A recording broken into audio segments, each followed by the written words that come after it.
مزید ویڈیوز کے لیے ہمارے چینل ہاؤس آف اسلام کو سبسکرائب کرنا نہ بھولیے۔ شکریہ۔ ونؤمن به ونتوکل علیہ ونعوذ باللہ من شرور انفسنا ومن سیئات اعمالنا من يهده الله فلا مضل له ومن يضلله فلا هادي له وأشهد أن لا إله إلا الله وحده لا شريك له وأشهد أن سيدنا وسندنا ونبينا ومولانا محمدا عبده ورسوله صلى الله تعالى عليه وعلى آله وأصحابه وبارك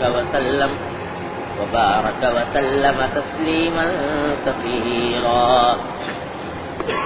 أما بعد، عن أبي موسى الأشعري رضي الله تعالى عنه قال كان النبي صلى الله عليه وسلم إذا أتاه طالب حاجة أقبل على جلسائه فقال اشفعوا تؤجروا ويقضي الله على لسان نبيه ما أحبه.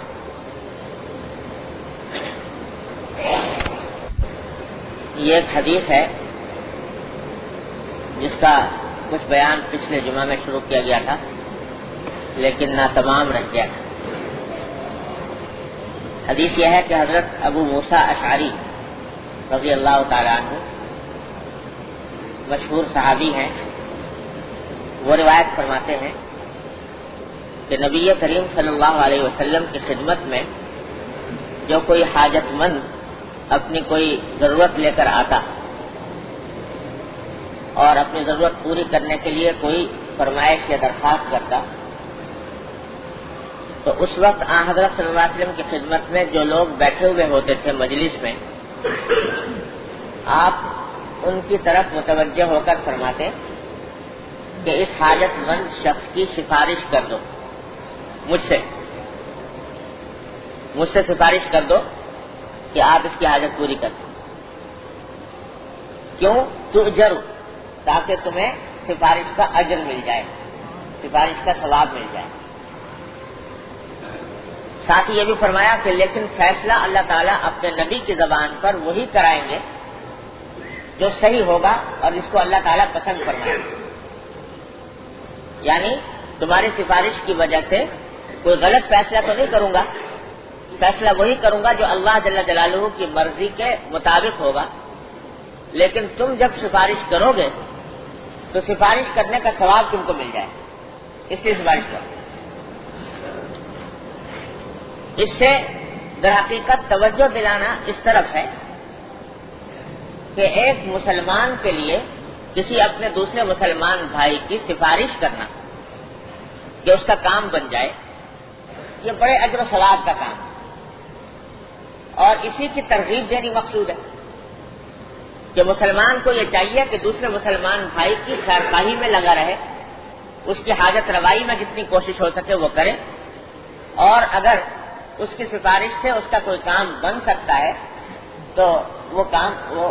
وہ سفارش کرنے کی پوری کوشش کرے اور اس کے بعد اس سفارش کا اجر انشاءاللہ اس کو ملے. تو اس سے سفارش کے عمل کی فضیلت بیان کرنا مقصود ہے. اچھی سفارش کی کا بڑا اجر ہے، بڑا ثواب ہے. اور اسی وجہ سے بزرگوں کے ہاں اس کا بڑا معمول رہا کہ جب کوئی حاجت مند آتا اور سفارش کراتا تو سفارش کر دیتے تھے عموماً، اور اس کو اپنے لیے باعث سعادت سمجھتے تھے. صرف یہ نہیں کہ میں نے احسان کر دیا دوسرے کے اوپر، بلکہ اپنے لیے باعث سعادت سمجھتے تھے. اللہ کی علمت مولانا تھانوی قدس اللہ وسلم نے مواعظ میں واقعہ لکھا ہے ایک بزرگ کا، غالباً حضرت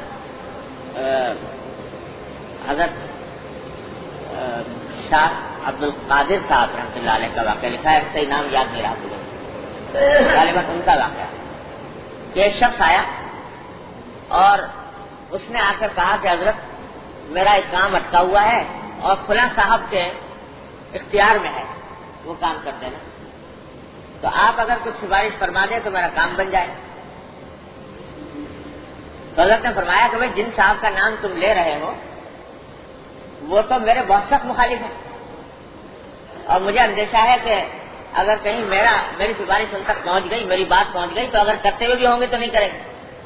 اس لیے میں تمہاری سفارش ضرور کر دیتا، لیکن مسئلہ یہ ہے کہ سفارش کرنے سے فائدہ ہونے کے بجائے الٹا نقصان ہونے کا اندیشہ ہے، اس لیے جو میرا سخت مخالف ہے کٹر۔ وہ اللہ کا بندہ پیچھے ہی پڑ گیا، کہنے لگا نہیں حضرت آپ لکھ دیجئے، میں آپ کا خط لے جاؤں گا۔ تو کسی نہ کسی طرح وہ بہرحال چاہے آپ کے مخالف صحیح، لیکن آپ کی شخصیت ایسی ہے، آپ کی ذات ایسی ہے کہ امید ہے کہ انشاءاللہ وہ اس کو رد نہیں کریں گے، لہذا آپ لکھ دیجئے۔ حضرت نے مجبور ہو کر ایک پرچہ لکھ دیا ان کے نام۔ وہ پرچہ لے کر جب پہنچا تو حضرت کا جو خیال تھا کہ یہ میرا مخالف ہے اور کام کرتا ہوا بھی ہوگا تو نہیں کرے گا، وہ بات صحیح ثابت ہوئی، اور اس اللہ کے بندے نے بجائے اس کے کہ اس پرچے کی کوئی قدر کرتا یا اس کے اوپر عمل کرتا، ایک گالی کے سے انداز میں ایک بات کی، اور حضرت نے فرمایا کہ اس شخص کے بعد جب وہ پرچہ پہنچا تو اس سے کہا کہ دیکھو ان سے جا کے کہہ دینا یہ پرچہ واپس لے جاؤ، اور ان سے کہہ دینا کہ اس کو فلاں جگہ رکھ لو، گالی کے انداز میں یہ بات۔ تو حضرت کے پاس وہ بیچارہ لوٹ کے آیا اور آ کر کہا کہ حضرت آپ کی بات سچی تھی، اور واقعتاً اس سے بجائے اس کے کہ وہ اس کا احترام کرتا قدر کرتا اسے تو الٹی گالی دے دی۔ تو حضرت نے فرمایا کہ بھائی بات اصل میں یہ ہے کہ جو اس نے کہا اگر مجھے اس بات کا اطمینان ہوتا کہ تمہارا کام بن جائے گا تو میں اس سے بھی دریغ نہ کرتا، لیکن مسئلہ یہ ہے کہ وہ شخص ماننے والا نہیں، اس واسطے میں تمہاری اب آگے مدد کرنے سے معذور ہوں۔ اللہ تعالیٰ سے دعا کروں گا کہ اللہ تعالیٰ یا اللہ آپ اس کا کام بنا دیجیے۔ تو معلوم ہوا کہ سفارش کرنا یہ بڑے اجر و ثواب کا کام ہے، بشرطے کہ مقصود اس سے کسی اللہ کے بندے کو فائدہ پہنچانا ہو، ثواب حاصل کرنے کی طرف، احسان جتلانا مقصود نہ ہو کہ میں نے فلاں وقت تمہارا کام بنا دیا تھا، احسان جتلانا مقصود نہ ہو، بلکہ اللہ جل جلالہ کو راضی کرنا مقصود ہو کہ اللہ کے ایک بندے کے کام میں میں نے تھوڑی سی مدد کر دی، میرا کچھ ہاتھ لگ گیا، تو اللہ تعالیٰ سے امید ہے کہ اللہ تعالیٰ مجھے اجر و ثواب عطا فرمائے۔ اس نقطۂ نظر سے جو سفارش کی جائے وہ بہت باعث اجر و ثواب ہے، لیکن باعث اجر و ثواب ہونے کے ساتھ ساتھ اس کے سفارش کرنے کے کچھ احکام ہیں۔ کس موقع پر سفارش کرنا جائز ہے، کس موقع پر جائز نہیں ہے، سفارش کا مطلب کیا ہے، سفارش کا نتیجہ کیا ہونا چاہیے، کس طرح سفارش کرنی چاہیے، یہ ساری باتیں سمجھنے کی ہیں، اور ان کے نہ سمجھنے کی وجہ سے سفارش جو بہت اچھی چیز تھی، فائدہ مند چیز تھی، باعث اجر و ثواب تھی، وہ الٹی باعث گناہ بن رہی ہے اور اس سے معاشرے میں فساد پھیل رہا ہے، اس لیے ان احکام کو سمجھنا ضروری ہے۔ پہلی بات تو یہ کہ سفارش ہمیشہ ایسے کام کی ہونی چاہیے جو جائز ہو، برحق ہو۔ کسی ناجائز کام کے لیے سفارش کرنا یا ناحق کام کے لیے سفارش کرنا یہ کسی حالت میں بھی جائز نہیں۔ ایک شخص آپ جانتے ہیں کہ یہ کسی فلاں منصب فلاں عہدے کا اہل نہیں ہے، اور اس نے درخواست دے رکھی ہے کہ مجھے وہاں ملازمت مل جائے، آپ جانتے ہیں کہ اس کے اندر اس ملازمت کی اہلیت نہیں ہے، لیکن یہ دیکھ کر کہ یہ شخص ضرورت مند ہے آپ نے سفارش لکھ دی، اس کو فلاں عہدے پر فائز کر دیا جائے یا فلاں ملازمت کو دے دی جائے، تو یہ سفارش کرنا جائز ہے۔ اس واسطے کہ سفارش جہاں ایک طرف اس شخص کی حاجت براری کا ایک ذریعہ ہے، وہاں ساتھ ساتھ ایک شہادت بھی، گواہی۔ جب آپ کسی کے حق میں سفارش کرتے ہیں تو یہ گواہی دیتے ہیں کہ میری نظر میں یہ شخص اس کام سے کرنے کا اہل ہے، لہذا آپ سے میں سفارش کرتا ہوں کہ اس کو یہ کام دے دی، تو یہ گواہی ہے۔ اور گواہی کے اندر اس بات کا لحاظ رکھنا ضروری ہے کہ واقعے کے خلاف نہ، اگر آپ نے لکھ دیا یا کہہ دیا کہ میں اس کو رکھ لو اور حقیقت میں وہ نااہل ہے تو یہ گواہی حرام ہوئی، بجائے باعث ثواب ہونے کے الٹا باعث گناہ بن گئی۔ اور ایسا گناہ کہ وہ اپنی نااہلی کی وجہ سے، جو اگر فرض کرو اس کو رکھ لیا گیا اور نااہلی کی وجہ سے اس نے لوگوں کو نقصان پہنچایا یا کوئی غلط کام کیا، اس سارے غلط کام کا اور لوگوں کو نقصان پہنچانے کا وبال کا ایک حصہ سفارش کرنے والے کے اوپر بھی آیا، جو کہ یہ سبب بنا ہے اس نااہل کے وہاں تک پہنچے۔ تو سفارش بھی ہے اور گواہی بھی، لہٰذا ناجائز کام کے لیے سفارش کرنا، گواہی دینا، یہ کسی طرح بھی جائز نہیں۔ اللہ، ایک زمانہ تھا کہ میں کبھی کبھی میرے پاس بچے آ جایا کرتے تھے امتحان کے، یونیورسٹی کے، تو اپنے یہاں دارالعلوم کے تو امتحان کر لیتے ہیں، وہاں تو الحمدللہ کبھی اس قسم کا کوئی مسئلہ پیش نہیں آتا، لیکن ایک زمانے میں یونیورسٹی کے ایم اے کے پرچے آ جایا کرتے تھے، ایم اے اسلامک اسٹڈیز کے، تو میں لے بھی لیا کرتا تھا کہ چلو دیکھ لیں اس کو، لیکن وہ لینے کیا شروع کیا کہ اس کے نتیجے میں لوگوں کی قطار لگ گئی، کبھی ٹیلی فون آ رہا ہے، کبھی کوئی آدمی آ رہا ہے، اور آدمی بھی ایسے ایسے جو بڑے ثقہ قسم کے لوگ اور بظاہر بڑے دیانتدار امانتدار معلوم ہونے والے، وہ باقاعدہ چل چل کر اور پہنچ جاتے، اور ان کے ہاتھوں میں نمبروں کی ایک فہرست ہوتی، اور یہ کہتے کہ صاحب یہ نمبر ہے، ان نمبروں کے لوگوں کو ذرا خاص طور پر ان کا خیال رکھیے۔ تو میں نے ایک دن ایک صاحب سے کہا جو خود بڑے لکھے عالم آدمی تھے، تو وہ اس طرح لے آئے، تو میں نے ان سے عرض کیا کہ حضرت یہ تو بڑی غلط ناجائز بات ہے کہ آپ یہ سفارش لے کر آ گئے، انشاءاللہ انصاف کے مطابق جو کچھ حق و انصاف کے مطابق جس کے نمبر ہوں گے اتنے لگائے جائیں گے۔ تو انہوں نے کہا کہ یہ تو آیت پڑھ دی، من یشفع شفاعۃ حسنۃ یکن لہ نصیب منہا۔ تو ہمارے حضرت صاحب صلی اللہ علیہ وسلم فرمایا کرتے تھے کہ مولوی کا شیطان بھی مولوی ہوتا ہے،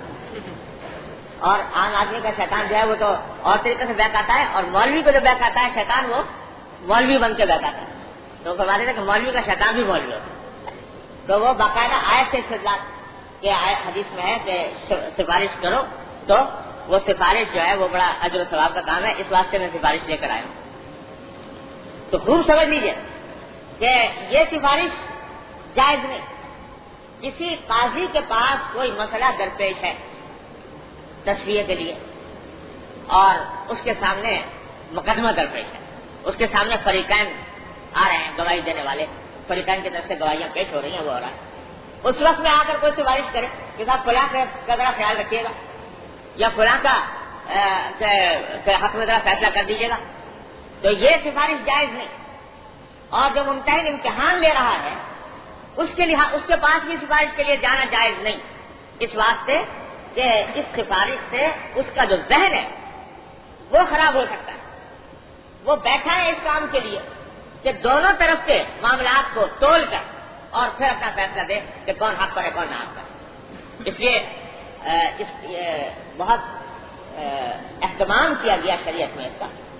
کہ جب ایک شخص کے سامنے کوئی مقدمہ درپیش ہے، ایک قاضی ہے، اس کے سامنے مقدمہ درپیش ہے دو فریقوں کا، تو حکم یہ دیا گیا کہ کسی فریق سے دوسرے فریق کی غیر موجودگی میں اس مقدمے سے متعلق بات نہ سنو، اس مقدمے سے متعلق بات نہ سنو جب تک کہ دونوں فریق موجود ہیں۔ جب بات سنو تو ایسے وقت میں سنو جبکہ دوسرا فریق بھی موجود ہے۔ ایسا نہ ہو کہ ایک شخص نے آ کر تنہائی میں آپ سے کوئی معاملہ کوئی بتا دیا آپ کو معاملہ، اب دوسرا آدمی تو بے خبر ہے، دوسرا فریق وہ اس کا جواب نہیں دے سکتا، اور آپ کے ذہن پر وہ بات مسلط ہو گئی، آپ کا ذہن اس سے متاثر ہو گیا، تو یہ انصاف کے خلاف ہو۔ اس واسطے جب قاضی کے پاس معاملہ چلا جائے تو اس کے بعد سفارش کا دروازہ بند۔ آج بھی اس واسطے لوگ ہمارے پاس بھی کچھ مقدمے آ جاتے ہیں تو ان سے متعلق بعض مرتبہ لوگ جو ہیں وہ پہنچ جاتے ہیں کہ صاحب یہ مسئلہ ہے درپیش اور اس مسئلے کا آپ کو اس کا خیال رکھیے، تو میں کبھی نہیں سنتا، میں کہہ دیتا ہوں کہ بھائی میرے لیے آپ کی بات اس مقدمے سے متعلق سننا جائز نہیں شرعاً، جب تک کہ دوسرا فریق موجود تھا۔ جو کچھ کہنا ہو آ کر عدالت میں کہیے، جو کچھ بات کہنی ہو آپ کو، جو کچھ بات کرنی ہو وہ آ کر عدالت میں کہیے، تاکہ دوسرا فریق بھی سامنے موجود ہو اور اس کی موجودگی میں بات کہی جائے، سنی جائے، تاکہ وہ اگر کوئی بات آپ نے غلط کہی ہے تو اس کا جواب دے سکے۔ آپ ایک تنہائی میں آ کر میرے ذہن کو خراب کر جائیں اور میرے ذہن کو بتا سکتا ہم تو ناجائز سفارش نہیں کر رہے ہیں، ہم تو بالکل جائز بات لے کر آئے۔ بھائی مجھے کیا پتا کہ جائز لے کر آئے ہو کہ ناجائز لے کر آئے، دوسرا فریق موجود ہو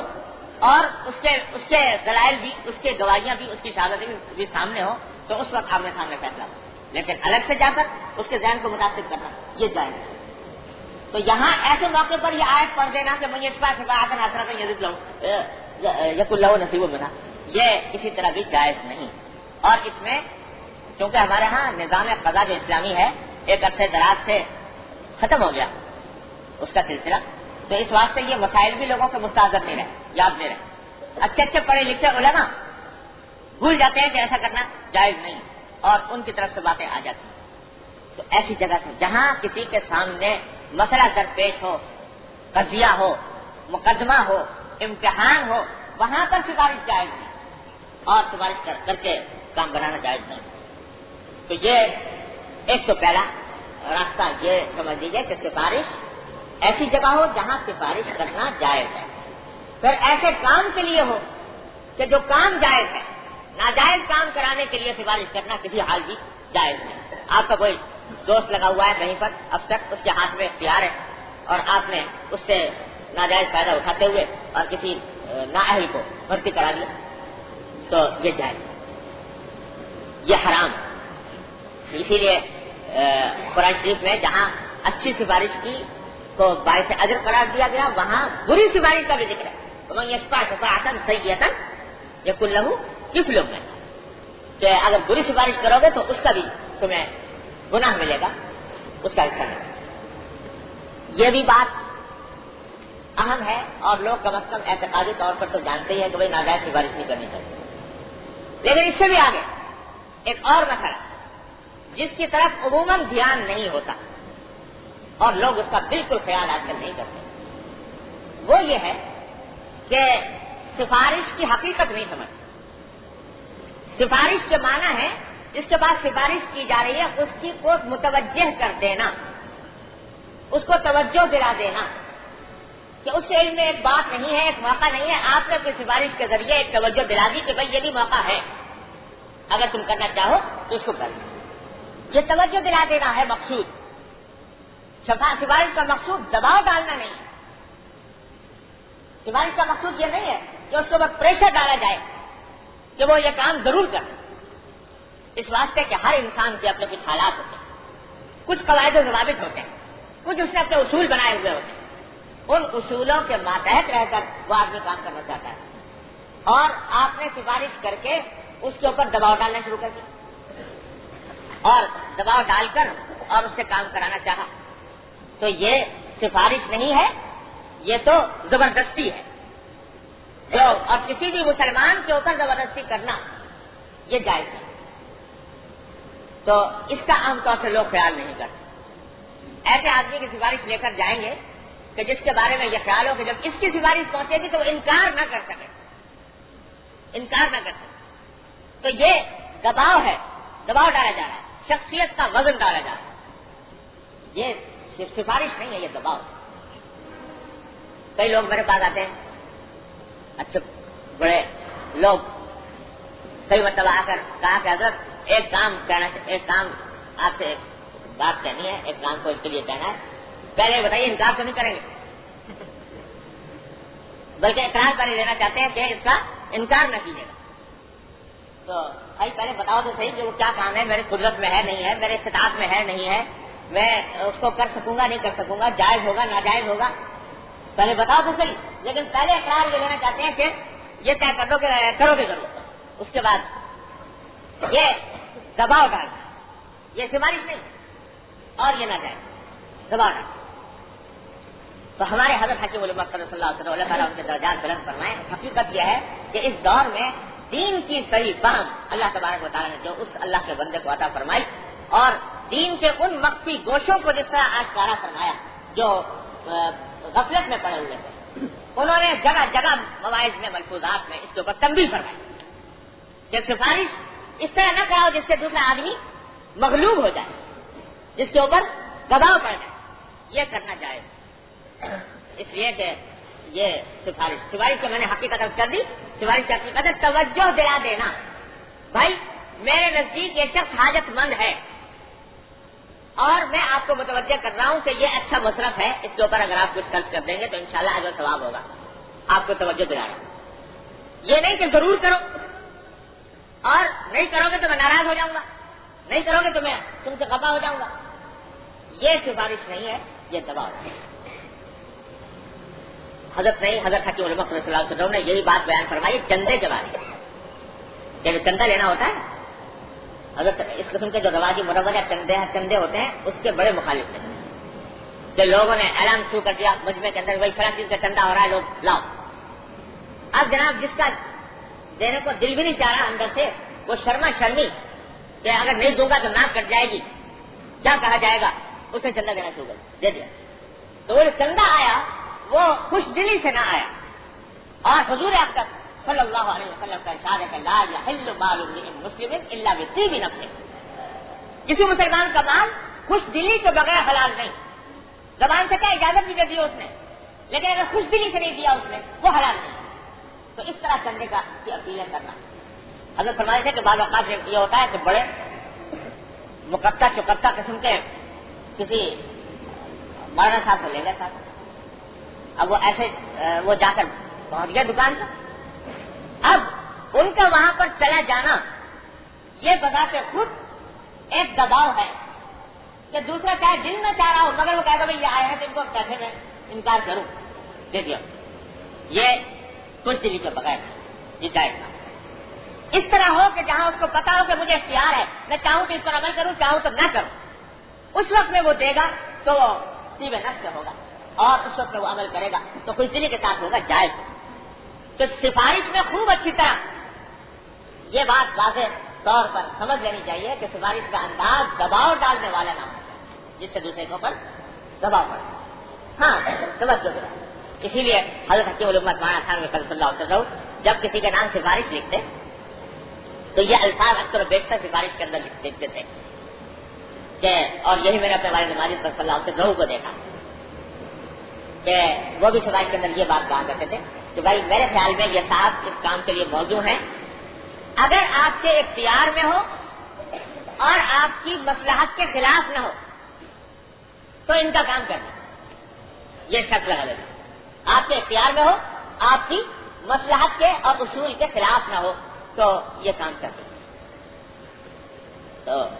دو چار مرتبہ ایسا ہوا کہ ہمیں بھی لکھنے کی ضرورت پڑی، حضرت کے والد صاحب صلی اللہ علیہ وسلم سے چونکہ یہ بات سننی ہوئی تھی اور حضرت کے پرچے بھی دیکھے ہوئے تھے تو اس لیے خود بھی لکھ دیے یہ جملے کہ اگر آپ کے اختیار میں ہو اور آپ کی مصلحت کے اور اصول کے خلاف نہ ہو تو کر دیجیے۔ اب دن صاحب کے بات کی کیسے ہو ناراض ہوگا کہ یہ آپ نے تو قاعدے شرطیں لگا دیں کہ مصلحت کے خلاف نہ ہو تو کر دیجیے، سیدھا سادہ لکھنا چاہیے تھا کہ ضرور کر دیجیے، اس کے بغیر یہ سفارش ادھوری ہے، نامکمل۔ لیکن جس شخص کو دونوں رعایتیں کرنی ہو، ایک اس حاجت مند کی مدد بھی مقصود ہے لیکن وہ مدد جائز حدود کے اندر رہتے ہوئے، مشروع حدود کے اندر رہتے ہوئے مدد کرنی، اور دوسری طرف یہ بھی نہ ہو کہ اس کی تو رعایت کر لی اور جس کے بعد پرچہ پہنچا اس کو بیچارے کو بوجھ میں دبا دیا کہ اس کے بعد پہنچا کہ اتنے بڑے صاحب کا پرچہ آ گیا ہے، اب میرے لیے ٹالنا اس کا ممکن نہیں، میری مصلحت کے خلاف، میرے اصول کے خلاف، میرے قائد و ضابطوں کے خلاف، لیکن اتنے بڑے آدمی کا پرچہ آ گیا، لہٰذا میں کیا کروں؟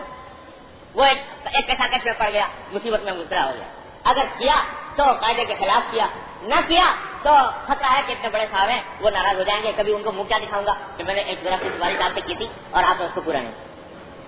تو یہ سب باتیں سفارش کے خلاف، سفارش کے اصول کے خلاف، اور اسی وجہ سے سفارش جو ہے آج وہ ایک لعنت بن گئی معاشرے کہ کوئی کام بغیر اس طرح کی ناجائز سفارش کے نہیں بنتا، اس لیے کہ سفارش کے احکام لوگوں نے بولا شریعت کے تقاضوں کو فراموش کرتا،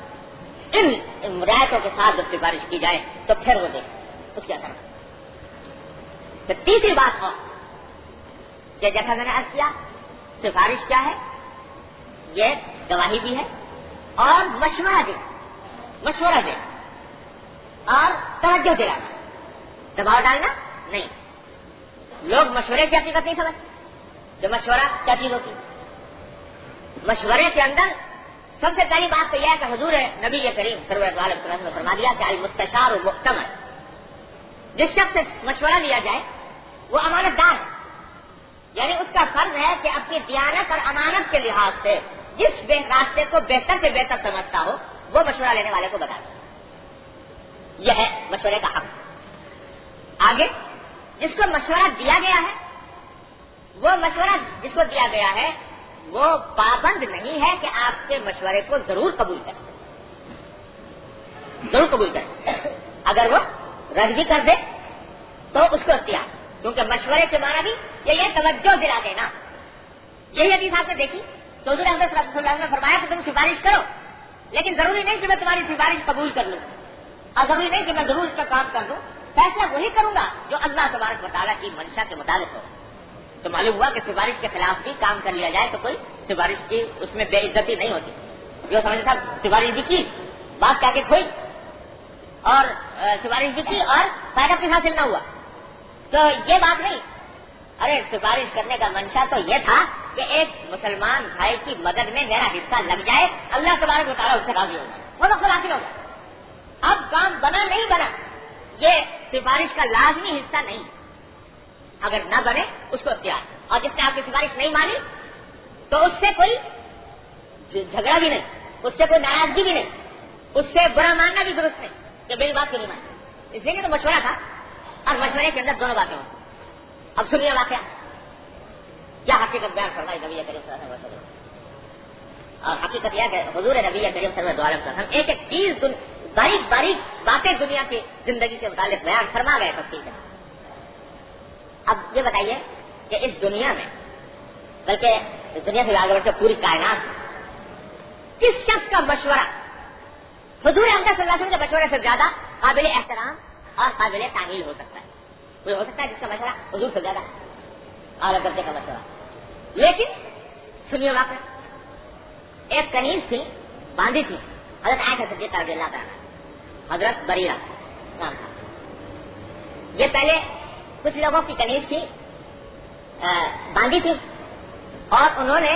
جب یہ کنیز تھی تو ان کا نکاح ایک ساتھ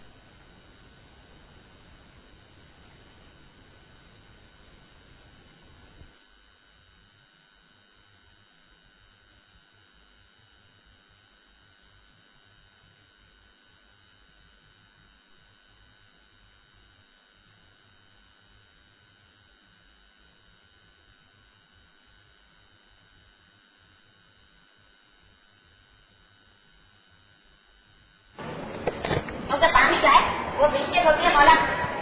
آقا کی. اس واسطے اس سے اجازت بھی نہیں لی جاتی، بلکہ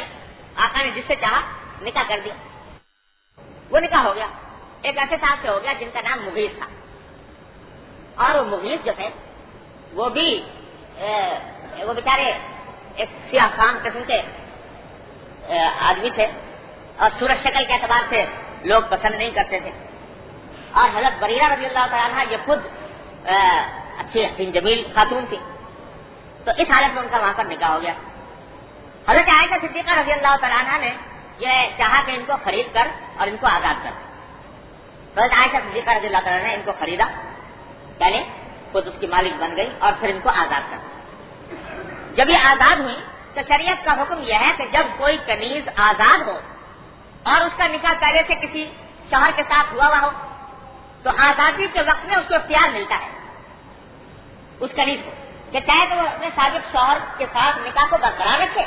اور چاہے تو اس کے نکاح کو ختم کر دے، بس کر دے، اور کسی اور سے نکاح کرنے کے بعد اس کو اللہ تعالیٰ کی طرف سے یہ اختیار دیا جاتا ہے آزادی کے وقت. تو جب حضرت بریرہ رضی اللہ تعالیٰ عنہ آزاد ہوئی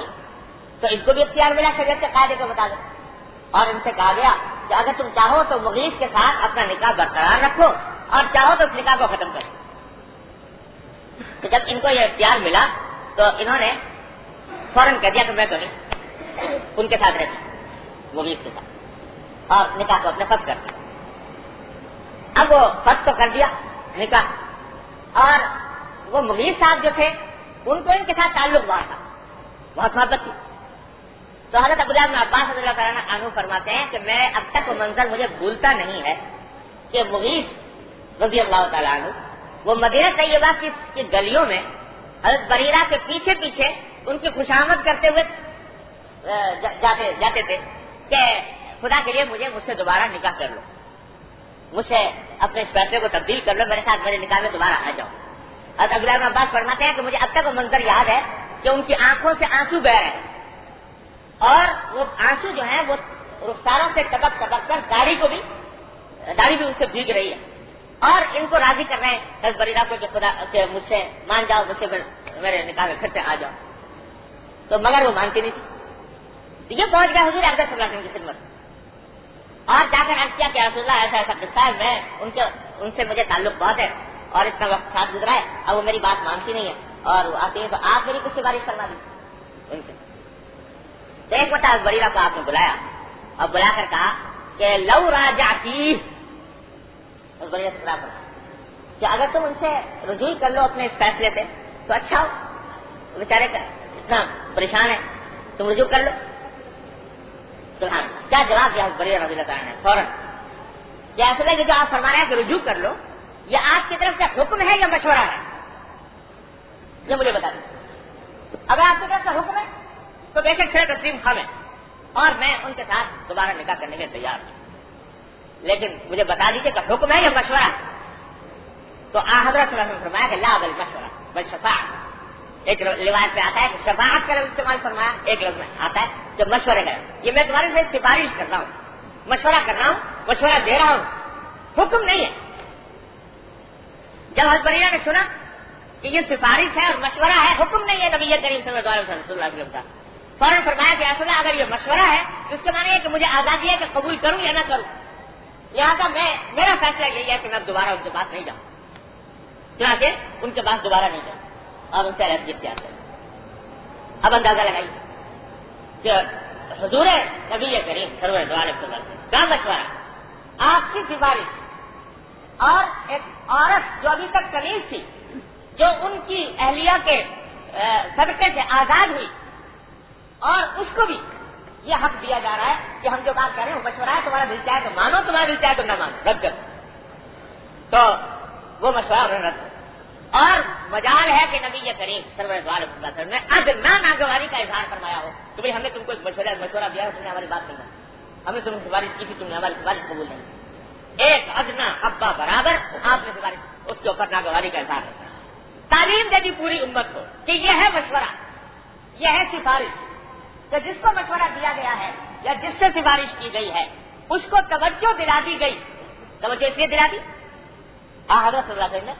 سوال پیدا ہوتا ہے کہ جب حضرت صلی اللہ علیہ وسلم دیکھ رہے تھے کہ بریرہ نے خود نکاح ختم کر دیا اور اس کے ساتھ رہنا نہیں چاہتی،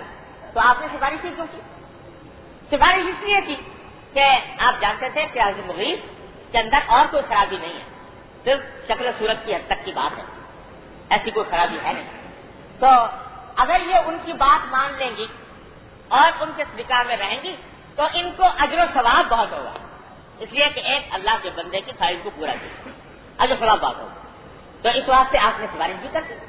لیکن جب سفارش کو قبول نہیں کیا، انہوں نے مشورے کو قبول نہیں کیا، تو ادنیٰ ناگواری کا اظہار نبی کریم صلی اللہ علیہ وسلم نے نہیں فرمایا۔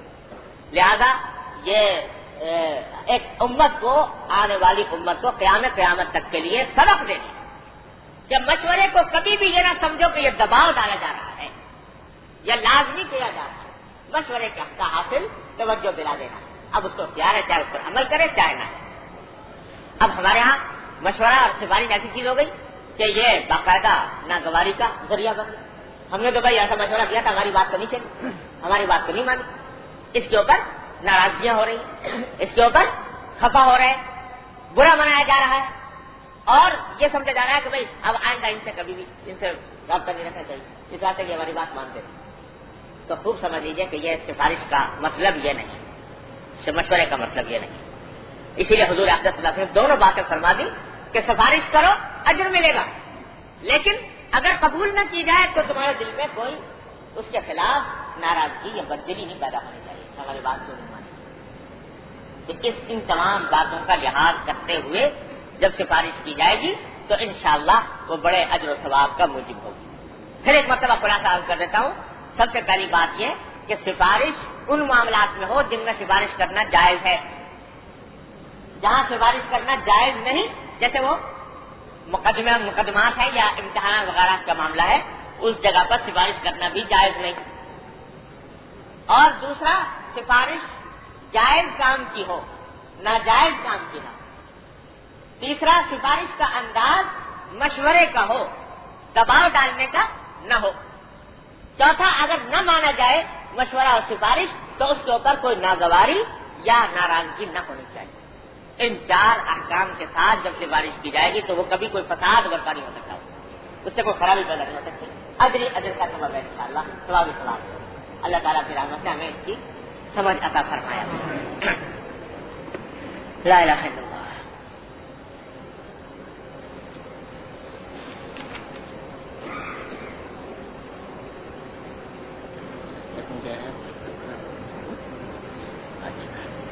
اب یہ باب ختم ہو گیا، انشاءاللہ دوسرا باب اگلی جمعہ کو شروع کریں گے. خیال ہوا کہ جو تھوڑا سا وقت باقی ہے تو یہ مہینہ ہے رجب کا، اس سے متعلق چند گزارشات اس مختصر وقت میں عرض کر دوں تو بہتر ہے. رجب کا مہینہ شروع ہو گیا، اب تو آدھے سے زیادہ شہر گزر گیا. تو اس میں طرح طرح کی غلط فہمیاں اس مہینے کے بارے میں لوگوں میں مشہور ہو گئی ہے، ان کو سمجھنے کی ضرورت ہے. اس پورے مہینے میں جو بات حضور نبی کریم سرور دو عالم صلی اللہ علیہ وسلم سے صحیح سند کے ساتھ ثابت ہے وہ یہ ہے کہ جب آپ رجب کا چاند دیکھتے تھے تو چاند دیکھ کر یہ دعا فرمایا کرتے تھے کہ اللہم بارک لنا فی رجب و شعبان وبلغنا رمضان. کہ اللہ ہمارے لیے رجب کے مہینے میں بھی برکت عطا فرمائیے اور شعبان کے مہینے میں بھی برکت عطا فرمائیے، اور اے اللہ ہمیں رمضان تک پہنچا دیجیے. یعنی ہماری عمر اتنی کر دیجیے کہ ہم اپنی زندگی میں رمضان تک پہنچ جائیں، رمضان کو پائیں. گویا پہلے سے اشتیاق کا اظہار ہوتا تھا رمضان مبارک کی آمد. تو یہ بات حضور اقدس صلی اللہ علیہ وسلم سے صحیح سند کے ساتھ ثابت ہے کہ رجب کے مہینے میں آپ یہ دعا فرمایا کرتے تھے. شروع میں نہ کیو تو اب کر لے آدمی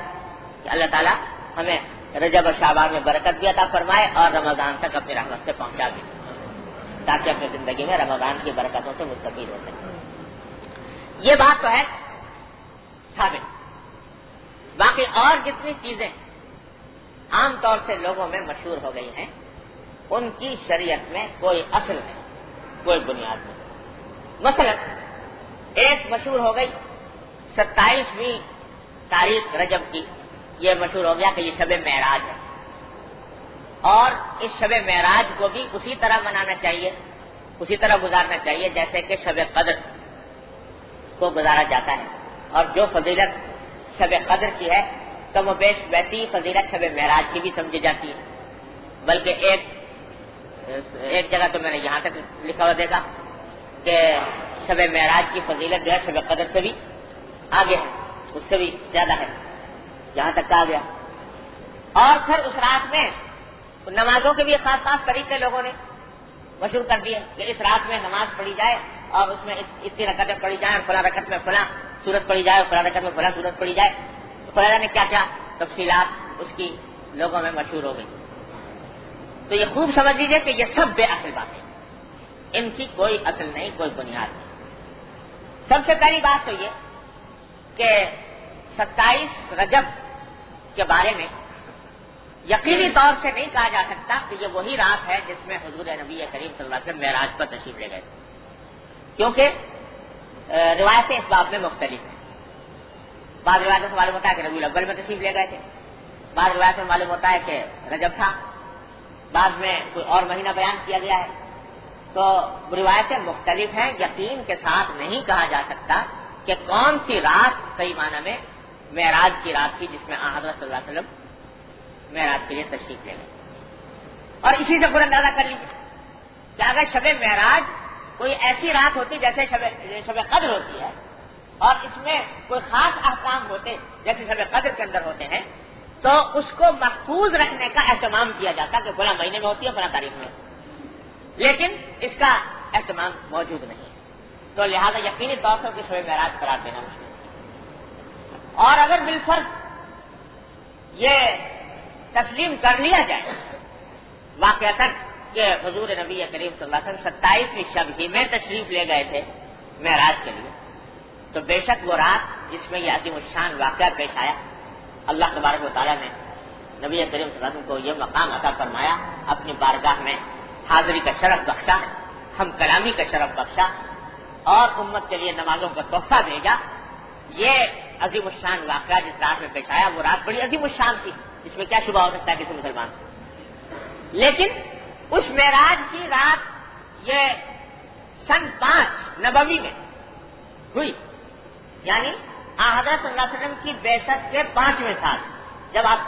نبی اس سال بنے اس سے 5 سال کے بعد یہ شب معراج پیش آئی، تو جس کے معنی یہ ہوئے کہ اس کے بعد حضرت صلی اللہ علیہ وسلم 15 سال 15 نہیں بلکہ 18 سال اس کے بعد آپ دنیا میں تشریف فرما رہے ہیں۔ ان 18 سال میں کہیں ثابت نہیں کہ حضرت صلی اللہ علیہ وسلم نے اس شب معراج کو کے بارے میں کوئی خاص حکم دیا ہو، اس کو منانے کا اہتمام فرمایا ہو، یا اس کے بارے میں یہ فرمایا ہو کہ اس کے اندر جاگنا زیادہ باعث اجر و ثواب ہے، شب قدر کی طرح کی فضیلت رکھتا ہے، ایسا کوئی ارشاد نبی کریم صلی اللہ علیہ وسلم سے نہ ثابت ہے، نہ آپ کے زمانے میں اس کے جاگنے کا اہتمام ثابت ہے، نہ حضرت صلی اللہ علیہ وسلم خود جاگے، نہ صحابہ کرام کو تاکید کی، نہ صحابہ کرام نے اس کا اہتمام کرا۔ پھر سرکار دو عالم صلی اللہ علیہ وسلم کے دنیا سے تشریف لے جانے کے بعد 100 سال تک صحابہ کرام دنیا میں موجود رہے، 100 سال صحابہ کرام دنیا میں موجود تھے۔ اس پوری صدی میں کوئی ایک واقعہ ایسا نہیں ہے کہ جس میں صحابہ کرام نے اس 27ویں رجب کو خاص اہتمام کر کے منایا ہے۔ تو جو چیز حضور اقدس صلی اللہ علیہ وسلم نے نہیں کی اور جو نبی کریم صلی اللہ علیہ وسلم کے صحابہ کرام نے نہیں کی، اس کو دین کا حصہ قرار دینا اور اس کو سنت قرار دینا یا اس کے ساتھ سنت جیسا معاملہ کرنا، اسی کا نام بدعت ہے۔ تو کوئی آدمی یہ کہے کہ صاحب میں حضور سے زیادہ معاذ اللہ جانتا ہوں کہ کون سی رات زیادہ فضیلت کی ہوتی، یا کوئی شخص یہ کہے کہ صحابہ کرام سے زیادہ مجھے ذوق ہے عبادت کا، لہذا صحابہ کرام سے نے اگر نہیں کیا تو میں کروں گا، تو اس کے برابر ہے وقت ہوئے۔ ہمارے حضرت والد صاحب صلی اللہ علیہ وسلم سنایا کرتے تھے کہ اردو میں ایک مثل ہے، کہاوت، اب تو لوگ اس کے معنی بھی نہیں سمجھیں گے، ہندوستان کے اندر مشہور تھی کہ بنیے سے سیانہ سو باولا، بنیے سے سیانہ سو باولا، یعنی جو شخص یہ کہے کہ میں بنیے سے زیادہ ہوشیار ہوں تجارت میں، اس سے زیادہ میں تجارت کے گر جانتا ہوں، تو حقیقت میں وہ باولا ہے یعنی پاگل ہے، کہ اس واسطے کہ ان سے زیادہ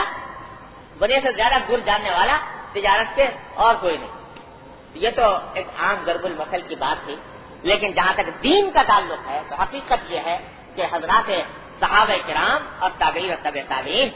یہ ہیں دین کو جاننے والے، دین کو سمجھنے والے، اس پر عمل کرنے والے۔ کوئی شخص یہ کہے کہ ان سے زیادہ میں جانتا ہوں یا ان سے زیادہ ذوق رکھتا ہوں، ان سے زیادہ عبادت گزار ہوں، تو وہ در حقیقت پاگل ہے،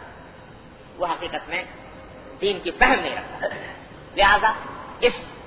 دن کے اندر یہ سب کرنا، کوئی خاص اہتمام کرنا، یوں ہر رات میں جتنی اللہ تعالیٰ توفیق دے عبادت کرنے کی وہ بہتر ہی بہتر ہے۔ آج کی رات میں جاگ لو، کل کو جاگ لو، پرسوں کو جاگ لو، اسی طرح 27 کو جاگ لو، تو دونوں میں کوئی فرق نہیں، کوئی نمایاں امتیاز نہیں۔ اسی طرح 27 رجب کا روزہ، بعض جگہوں پر رواج ہے کہ 27ویں تاریخ کو روزہ رکھنے کو فضیلت والا روزہ سمجھتے ہیں، جیسے عاشورہ کا روزہ ہے مثلا، یا عرفے کا روزہ ہے، تو اس طرح کی فضیلت کے قائل ہوتے ہیں 27ویں رجب۔ لیکن اس میں بھی ایک دو ضعیف روایتیں ہیں، لیکن حقیقت کوئی صحیح سند سے کوئی روایت ثابت نہیں، بلکہ یہ ثابت ہے کہ حضرت فاروق اعظم رضی اللہ عنہ کے زمانے میں بعض لوگ روزہ رکھنے لگے 27 رجب کو، تو حضرت فاروق اعظم کو پتہ لگا یہ 27 رجب کا اہتمام کر کے لوگ جو ہے روزہ رکھ رہے ہیں، تو ان کیا تو دین کے سے ذرا بال برابر ادھر ادھر ہونا ممکن نہیں تھا، وہ فوراً نکل کھڑے ہوئے گھر سے، اور ایک ایک شخص کو جا کر زبردستی کہا کہ میرے سامنے کھانا کھاؤ، میرے سامنے کھانا کھا کر اس بات کا ثبوت دو کہ تمہارا روزہ نہیں، اہتمام کر کے باقاعدہ لوگوں کو کھانا کھلایا، تاکہ یہ خیال پیدا نہ ہو کہ آج کا روزہ کوئی زیادہ فضیلت والا ہے، جیسے اور دن کے روزے ایسے اس دن کا بھی ہے، کوئی فرق نہیں۔ یہ اہتمام کرنا یہ اس لیے تاکہ بدعت کا سد باب دین کے اندر اپنی طرف سے زیادتی نہ، یہ اہتمام کرنا۔ تو یہیں سے یہ بات پتہ چلتی ہے کہ جو بعض لوگ کہتے ہیں نا بھائی اگر چلو ہم جاگ ہی لیے اس دن یا روزہ ہی رکھ لیا تو کون سا گناہ کا ارتکاب کیا، کوئی گناہ کیا، کوئی شراب کی، کوئی چوری کی، کوئی ڈاکہ ڈالا، یہ تو ہم نے عبادت ہی تو کی رات میں، یا دن کے اندر روزہ رکھا تو وہ بھی عبادت ہی کی، تو کیا خرابی ہوئی؟ تو خرابی یہ ہوئی، اور فاروق اعظم نے بتایا کہ روزہ رکھنا یہ اس دن کے اندر نہیں بتایا اللہ نے، سارا بار بار عرض کر چکا ہوں کہ سارے دین کا جو خلاصہ ہے وہ اتباع ہے، ہمارا حکم مانو، نہ روزہ رکھنے میں کچھ رکھا ہے، نہ افطار کرنے میں کچھ رکھا ہے، نہ نماز پڑھنے میں رکھا ہے، نہ نماز نہ پڑھنے میں رکھا ہے، جب ہم کہیں کہ پڑھو تو پڑھو، جب ہم کہیں کہ رک جاؤ تو رک جاؤ، جب ہم کہیں کہ روزہ رکھو تو رکھو، جب ہم کہیں کہ نہ رکھو اس وقت رک جاؤ، اس وقت روزہ رکھو گے تو وہ دین کے خلاف ہے، سارا کھیل اتباع کا دین کا یہ اگر اللہ یاسی کا دل میں اتار دے ساری بدعتوں کی جڑ کٹ جائے، تو اتباع۔ اب اگر کوئی شخص اس کو زیادہ اہتمام کرے اس کا تو وہ دین میں اپنی طرف سے زیادتی کر رہا ہے، دین کو اپنی طرف سے گھڑ رہا ہے، اس واسطے وہ رکھنا جائز، اس نقطۂ نظر سے رکھنا جائز ہے۔ ہاں کوئی آدمی ویسے ہی عام دنوں کی طرح رکھنا چاہتا ہے رکھ لے، لیکن اس کی کچھ زیادہ فضیلت سمجھ کر، اس کو سنت سمجھ کر، اس کو زیادہ مستحب سمجھ کر، زیادہ اجر و ثواب کا موجب سمجھ کر ان دنوں میں روزہ رکھنا یا اس کو رات کو جاگنے کا اہتمام کرنا یہ درست نہیں، بدعت ہے۔ اسی طرح اس کا تو پھر بھی ایک شب معراج کی ایک کچھ نہ کچھ اصل بنیاد یہ ہو سکتی تھی کہ حضور اقدس صلی اللہ علیہ وسلم کتنے اعلیٰ مقام پر تشریف لے گئے تو چلو اس کی کچھ بنیاد نکل آئی، لیکن اس سے بھی زیادہ جو واجب اور فرض چیز پھیل گئی معاشرے میں وہ کنڈے، اگر کنڈے نہ کیے تو مسلمان ہی نہیں، اور نماز پڑھے کہ نہ پڑھے، روزہ رکھے کہ نہ رکھے، اور گناہوں سے بچے کہ نہ بچے، کنڈے ضرور کرے، اگر کنڈے نہ کیے تو مسلمان ہی نہیں، اور اگر کوئی نہ کرے تو کوئی کہے کہ نہ کرو تو اس کے اوپر لعنت ہے، ملامت ہے، خدا جانے کیا کیا ہے، اور خدا جانے کہاں سے نکلے یہ کنڈے، اور کیا اس کی تو پھر بھی کوئی حضور اقدس صلی اللہ علیہ وسلم کے معراج کا ایک واقعہ نکل آیا تھا، لیکن یہاں تو اس کی کوئی اصل کوئی بنیاد قرآن میں، حدیث میں، صحابہ کے ہاں، تابعین کے ہاں، تبع تابعین کے ہاں، بزرگان دین کے ہاں کہیں کچھ نہیں، اور اتنا لازمی ہو گیا کہ سارے گھر میں اور کوئی کام کیا جائے نہ کیا جائے دین کا مگر یہ کنڈے ہو رہے، وجہ اس کی یہ ہے کہ اس میں ذرا مزہ آتا ہے، یہ قوم جو ہے یہ مزے کی خوگر ہے کہ اس میں کوئی میلہ ٹھیلا ہونا چاہیے، اس میں کوئی ذرا حفظ نفس کا سامان ہونا چاہیے، اور پوریاں پک رہی ہیں اور خدا نے حلوہ پک رہا ہے، اور وہ ادھر سے ادھر جا رہی ہیں، ادھر سے ادھر آ رہی ہیں، اور سینیاں آ رہی ہیں، سینیاں جا رہی ہیں، اور یہ میلہ ہو رہا ہے، تو یہ جو ہے یہ چونکہ بڑا مزے کا کام ہے، اس واسطے شیطان نے اس کی طرف ڈال کیا کہ بھائی نماز پڑھو کہ نہ پڑھو وہ اتنا ضروری نہیں ہے مگر یہ کام ضرور کرو۔ تو بھائی یہ چیزیں جو ہیں یہ اس نے ہمارے امت کو خرافات میں مبتلا کر، حقیقت روایات میں کھو گئی، یہ امت خرافات میں کھو گئی، تو اس خرافات میں کھو گئی کہ ان قسم کے چیزوں کو لازمی سمجھ لیا گیا اور حقیقی چیزیں پر سے کوئی ڈال دی گئی، تو اس کو بھی اس کا رفتہ رفتہ اپنے بھائیوں کو سمجھانے کی ضرورت ہے۔ بہت سے لوگ ناواقفیت کی وجہ سے کرتے ہیں، عناد نہیں ہوتا لیکن ناواقفیت کی وجہ سے، دین سے واقف نہیں، اب ان کو بیچاروں کو پتہ نہیں ہے، وہ بھی سمجھتے ہیں کہ یہ بھی کوئی ضروری چیز ہے، جیسے قربانی ہوتی ہے عید الاضحیٰ میں گوشت ادھر سے ادھر جاتا ہے تو یہ بھی کوئی ضرورت کی ایسی چیز ہوگی، اس کا بھی قرآن حدیث میں کچھ ثبوت ہوگا، تو محبت سے، پیار سے، شفقت سے سمجھایا جائے اور ایسی تقریبات میں خود شریک ہونے سے پرہیز کیا جائے، اس کا اہتمام کرنا چاہیے۔ باقی رجب کا مہینہ یہ جیسا میں نے عرض کیا مقدمہ ہے رمضان کا، لہذا رمضان کے لیے اپنے آپ کو تیار کرنے کی ضرورت ہے۔ 3 مہینے پہلے سے حضور اقدس صلی اللہ علیہ وسلم دعا فرما رہے ہیں اور توجہ دلا کہ اب اپنے آپ کو تیار کر لو اس مبارک مہینے کے لیے، اپنا نظام الاوقات ایسا بنانے کی فکر کرو کہ جب رمضان آئے تو اس کے اندر زیادہ سے زیادہ وقت اللہ کی عبادت میں خرچ ہو جائے۔ ابھی جیسے اللہ تعالیٰ کی رحمت سے اس کی فہم ہم کو عطا فرمائے اور دعا فرمائے۔